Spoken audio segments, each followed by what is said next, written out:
Dalawang sugatan na magbanggaan ng dalawang kotse sa Timog Avenue, Quezon City kaninang umaga. Ang isa sa naaksidenteng kotse sa kayang ilang miyembro ng Philippine Dragon Boat Team.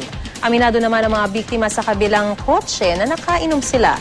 Ang mainit na balita hatid ni Dano Tingkungko, exclusive. Sugatan at emosyonal ang dalawang ito matapos maaksidente ang kotse nila sa kahabaan ng Timog Avenue mag-aalas 7 ng umaga kanina.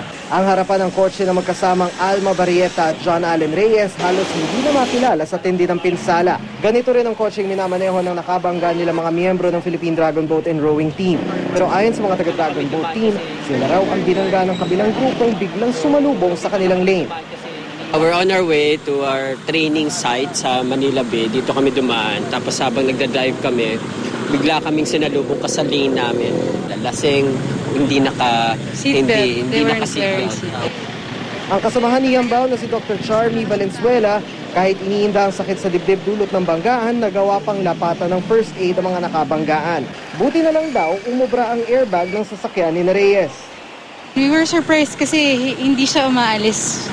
Hindi siya natitinag from our lane.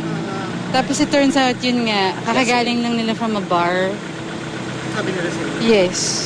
We went down from the car, tapos I tried to give them first aid kasi they're wounded talaga eh.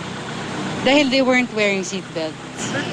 Tumangging magpaunlak ng panayam si Barrieta. Kinumpirma naman ni Reyes sa mga investigador na nanggaling nga sila sa bar pero aksidente lang daw ang nangyari. Galing kami ng bar, pero wala naman kami nagawa yan eh. Ano lang naman talaga yun eh, aksidente lang. So, hindi ko, kahit sa akin, hindi ko gustuhan yun. Hindi naman maipaliwanag ni Reyes kung paano sila napunta sa lane ng mga miyembro ng Dragon Boat Team. Isa naman ito sa mga sinisiyasat ngayon ng QC Traffic Police. Dano Tingkungko, GMA News.